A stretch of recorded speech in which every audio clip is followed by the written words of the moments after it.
قرآن حکیم، سیرت النبی صلی اللہ علیہ وآلہ وسلم، احادیث مبارکہ، فقہی مسائل کا بیان اور بہت کچھ انشاءاللہ تعالی جید علماء کرام کے ساتھ۔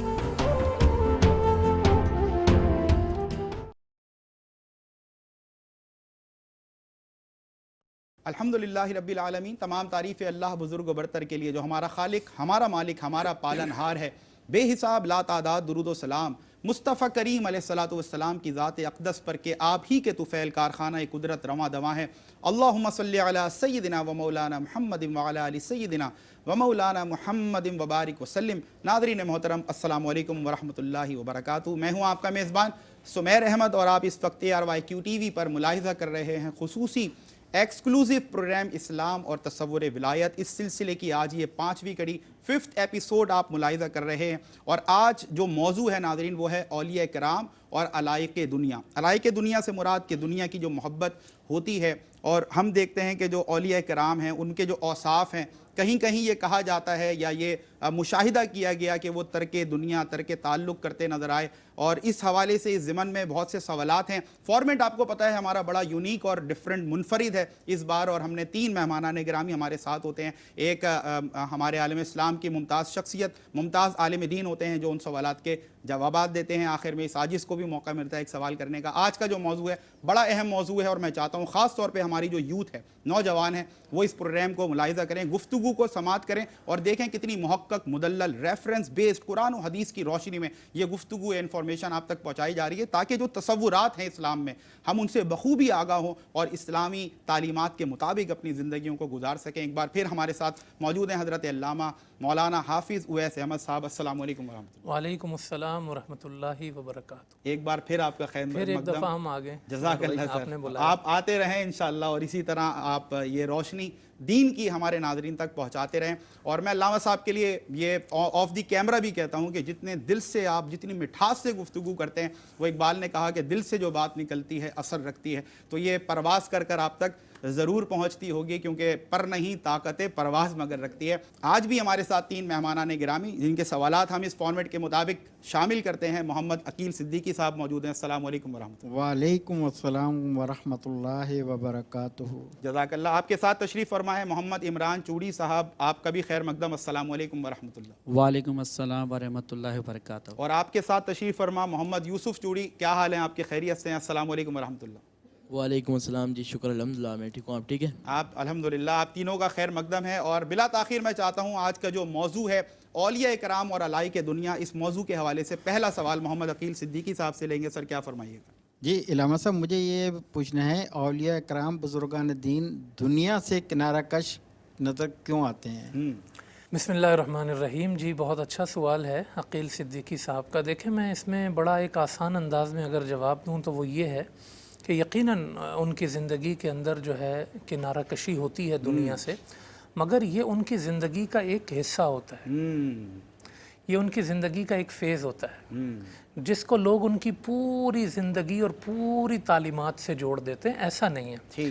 آپ دیکھیں نا، معاشرے کے اندر ہمارا ایک بچہ ہے، وہ CA کا امتحان دیتا ہے، تو کیا وہ ترک دنیا نہیں کرتا ہے؟ اس کے دوست اس کو ڈھونڈ رہے ہوتے ہیں، بہت سی محفلیں چھوڑتا ہے، محفلیں چھوڑتا ہے، پارٹیاں چھوڑتا ہے، اپنے گھر والے اس کو بولتے ہیں بیٹا باہر آ جاؤ، لیکن وہ صبح اگر وہ صحیح معنوں میں پڑھ رہا ہے، اس کا سونا کم ہو جاتا ہے، اس کا کھانا کم ہو جاتا ہے کہ بھائی میں جو ہے نا وہ نیند کم آئے مجھے، میں زیادہ پڑھتا رہوں۔ تو یہ دیکھیں نا، زندگی میں ایک چھوٹا سا فیز آتا ہے جو تربیت کا حصہ ہوتا ہے، تعلیم کا حصہ ہوتا ہے۔ آپ اگر فوج میں دیکھ لیں، ایک بندہ فوج میں جاتا ہے، ٹریننگ کے لیے جاتا ہے، وہ گھر سے دور ہو جاتا ہے، بیوی بچوں سے دور ہو جاتا ہے، اور سارے معاملات سے کنارہ کش ہو جاتا ہے۔ ہمارے استاد صاحب سمیر بھائی ہمیں کہا کرتے تھے طالب علمی کے دور میں کہ بیٹا 4 دیواری میں بند ہو کے اتنی محنت کرو نا کہ 4 دانگے عالم میں تمہاری کامیابی کا شور مچ جائے۔ واہ کیا خوبصورت جملہ ہے آپ نے، اللہ۔ تو کنارہ کشی جو ہوتی ہے اولیاء کرام کی زندگی میں، وہ ایک فیز ہے جس میں وہ ایک تربیت کے مرحلے سے گزرتے ہیں اپنے آپ کو،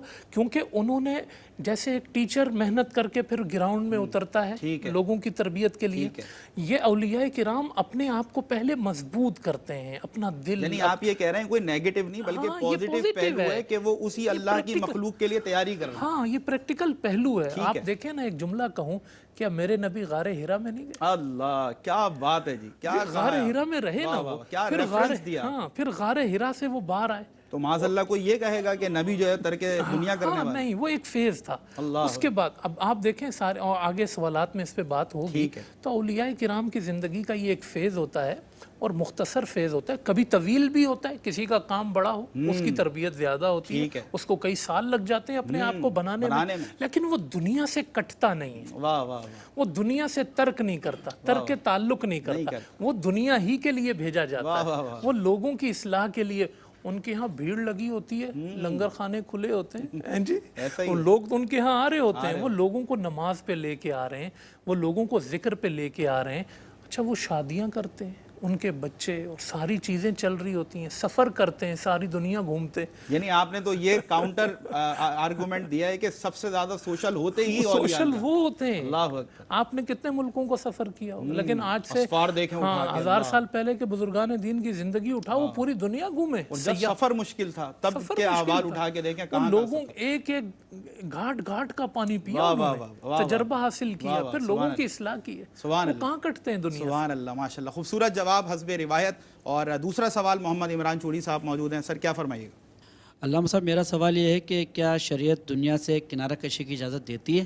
اہم سوال. بہت اچھا سوال ہے. دیکھیں پہلے ہم نے اس پر بات کی کہ اولیاء کرام کی زندگی میں اصل مقصد کنارہ کشی سے کیا ہوتا ہے اور کتنا فیض ہوتا ہے. اب آ گئی بات شریعت پہ, تو شریعت اسلامیہ نے واضح طور پہ یہ کہا ہے کہ لا رہبانیت فی الاسلام. اسلام میں رہبانیت یعنی کنارہ کشی نہیں ہے دنیا سے. سورہ حدید کے اندر اللہ نے بڑی خوبصورت بات کہی کہ اہل کتاب بھی جس رہبانیت پہ چلے گئے تھے, وَرَهْبَانِيَةً ابْتَدَعُوهَا, اس رہبانیت کو انہوں نے خود اپنایا تھا. خود اپنایا تھا. اللہ نے ان پر بھی فرض نہیں کیا, چاہے مقصد اچھا کیوں نہ ہو, لیکن اللہ کا حکم ابتداؤہا, انہوں نے خود اپنایا تھا. اللہ کہتا ہے ما کتبنا علیہم, ہم نے ان پہ فرض نہیں کیا, الا ابتغاء رضوان اللہ, لیکن اللہ کہتا ہے ہم نے منع نہیں کیا, ان کی نیت اچھی تھی, اللہ کی رضا چاہتے تھے, لیکن نتیجہ کیا نکلا, فما رعوها حق رعایتها, انہوں نے اس کی رعایت نہیں رکھی. جس نے رعایت رکھی ہم نے اس کو اجر دیا. اکثر ان میں فاسق تھے, یہ قرآن نے کہا. تو پہلی اہل کتاب نے بھی اس چیز کو اپنایا, دنیا سے کنارہ کشی, لیکن اللہ کہتا ہے ہم نے فرض نہیں کیا, اپنے طور پہ انہوں نے کیا. جس نے رعایت رکھی وہ ٹھیک تھا. لیکن جب اسلام کی بات آئی تو اب اسلام کے اندر واضح طور پہ کہہ دیا گیا لا رہبانیت فی الاسلام. ہاں اس کے جو ہے نا, جیسے ہم نے فیزز پہ بات کی, اس کی جھلک موجود ہے, کیونکہ اس میں نیت یہ ہوتی ہے کہ کچھ ٹائم الگ ہو کے نا اللہ سے جڑ جانا. جیسے حضور نے کہا میری امت کی جو رہبانیت ہے نا وہ جہاد ہے. آپ گھر بار سے نکلے, جہاد میں گئے کچھ ٹائم کے لیے, تو دنیا سے آپ کٹ گئے. اچھا ساری عبادات کے اندر آپ دیکھیں گے نا جھلک اس کی نظر آئے گی. سمیر بھائی اگر آپ غور کریں, ہم روزہ رکھتے ہیں تو کچھ اپنے آپ کو پابند کر لیتے ہیں نا کچھ ٹائم کے لیے.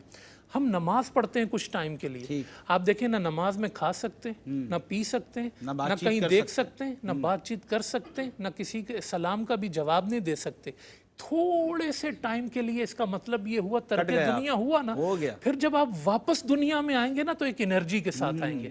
جیسے ہم نے بات کی نا حضور کی, آپ غار ہرا میں گئے تو جب آئے نا تو پھر ایک انرجی کے ساتھ آئے. اچھا آپ کی اجازت ہو تو حضرت اعتکاف میں بیٹھنے کا جو میں اسی طرف بالکل یہ بھی میں ذکر کروں گا کہ آپ دیکھیں رمضان کے 10 دن اعتکاف کے, اس میں آپ گھر میں نہیں ہیں, بیوی بچوں سے دور ہیں, بات چیت سے باقاعدہ حکم ہے, باقاعدہ حکم ہے, اور وہ سنت موقدہ ہے, وہ سنت موقدہ ہے. تو اس طرح آپ کو تمام امور کے اندر یہ چیز شریعت میں نظر آئے گی کہ وہ کچھ لمحوں کے لیے, رات کی تہجد کی نماز ہے, لوگ والناس نیام, لوگ سوئے ہوتے ہیں, بندہ مسلح پہ ہوتا ہے. تو یہ وگرنہ پوری زندگی یوں کہ نہ میں جو ہے وہ بیوی بچوں کے حقوق ادا کروں گا, نہ میں کسی دنیا میں کسی سے ملوں گا, ایک غار میں الگ سے ہو کے بیٹھ جاؤں گا, یہ شریعت میں نہیں ہے, یہ دین میں نہیں ہے. کمال تو یہ ہے کہ آپ دنیا میں رہیں, دنیا آپ میں نہ رہے. واہ واہ واہ, یہ آپ دنیا میں رہیں, دنیا آپ میں نہ رہے.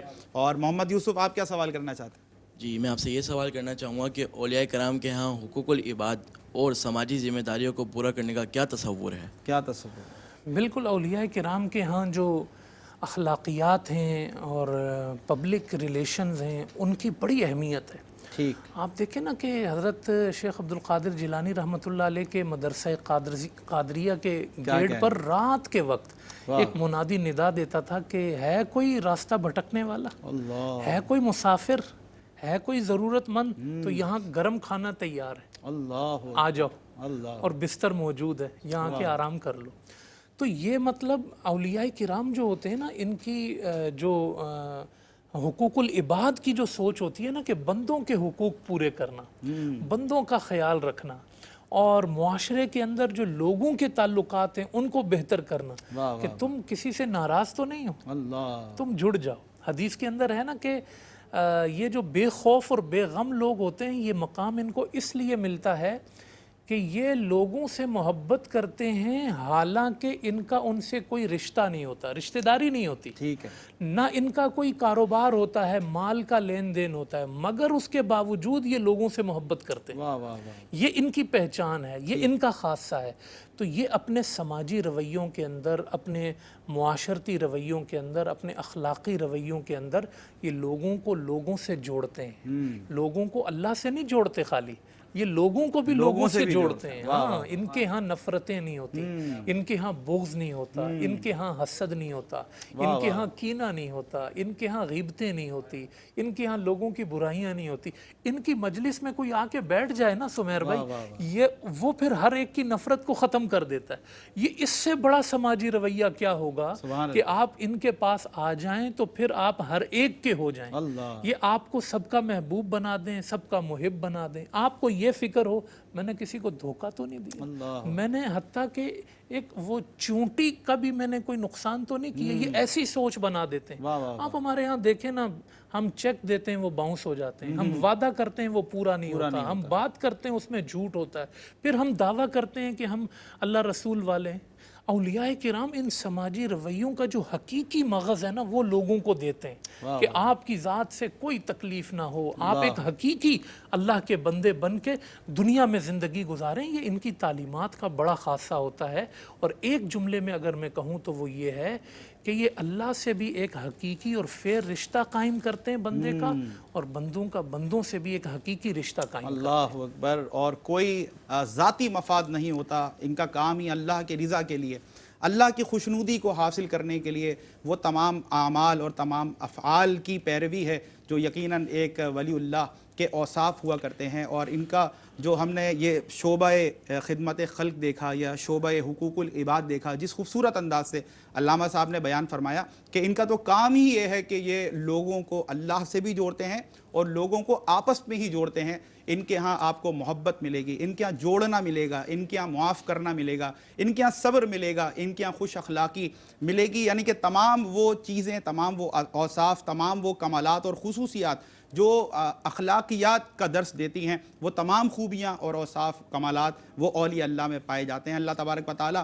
ان کی زندگیوں سے ہمیں سیکھ کر اپنی زندگیوں میں شامل کرنے کی اور اپنی آخرت کو سنوارنے کی توفیق عطا فرمائے۔ علامہ صاحب، میں چاہتا ہوں کہ آج کے حوالے سے سوال میرا کوئی نہیں ہے، میں چاہتا ہوں ایک میسج آپ کی طرف سے ضرور جائے۔ جی بالکل، ہمارے ان پروگرام کا جو مقصد ہے وہ یہ ہے کہ ولایت کی حقیقت آپ جو ہے نا وہ قرآن اور حدیث سے سمجھیں۔ ان کی جو 1400 سالہ تاریخ میں جو انہوں نے ایک کردار ادا کیا ہے، جب مشکل حالات میں انہوں نے لوگوں کو حقیقی اسلام سے جوڑ کے رکھا ہے، آج ہم ان کو اس سیرت کے عنوان سے دیکھیں، نہ یہ کہ لوگوں کے جو بہکاوے ہیں، لوگوں کی طرح طرح کی باتیں ہیں، اور جو ہمارے بزرگوں اور بابوں سے جو ہمیں دور کرنا چاہتے ہیں، ان کی سطحی باتوں میں آنے کے بجائے اس حقیقی سیرت کو قریب بیٹھ کر دیکھیں تو آپ کو حسن محسوس ہوگا، آپ کو حقیقت محسوس ہوگی، اور ہم غلط فہمیوں سے بچ جائیں گے۔ اور یہ غلط فہمیاں ہی ہیں جن کا ازالہ کرنے کے لیے پروگرام ناظرین پیش کیا جا رہا ہے۔ بہت ساری مس انٹرپریٹیشنز ہیں، مس کنسیپشنز ہیں، مس گائیڈنس ہیں۔ بس سیدھی بات ہے جو علامہ صاحب نے میسج بھی آپ کو دیا کہ قرآن و حدیث کی روشنی میں ہمیں ہمیں اپنے تمام تصورات کو بالکل کلیئریفائی کرنا ہے، اس کو سمجھنا ہے اور پھر اپنی زندگیوں میں شامل کرنا ہے۔ پھر آپ دیکھیں ان اولیاء اللہ کی صحبت، ان سے تعلق، ان سے وابستگی، ان کی زندگیوں کو، ان کی سیرت کا مطالعہ کر کے اپنی زندگی میں شامل کرنا کس طرح آپ کو اخروی کامیابی کی طرف لے جاتا ہے۔ میں حضرت علامہ حافظ اویس احمد صاحب سر آپ کا بہت شکریہ ادا کرتا ہوں، بہت شکریہ بہت آپ کا بھی۔ استفادہ کرتے ہیں ہمارے ناظرین آپ کی گفتگو سے، اللہ آپ کو سلامت رکھے، جزاک اللہ۔ اور تینوں مہمانان گرامی کا بہت شکریہ، بہترین سوالات آج بھی شامل کیے گئے۔ کل ایک اور موضوع کے ساتھ پروگرام اسلام اور تصور ولایت میں حاضر خدمت ہوں گے۔ ہمیں امید ہے آپ سب اس پروگرام سے بہت کچھ سیکھ رہے ہیں، اور میری ریکویسٹ پہلے دن سے یہی رہی کہ یوتھ جو ہمارا نوجوان طبقہ ہے وہ ہمارے ساتھ جڑا رہے، کیونکہ بہت ضرورت ہے ان تصورات کو سننے کی، سمجھنے کی اور اپنی زندگیوں میں شامل کرنے کی۔ اپنے میزبان سمیر احمد کو دیں اجازت۔ السلام علیکم ورحمۃ اللہ وبرکاتہ۔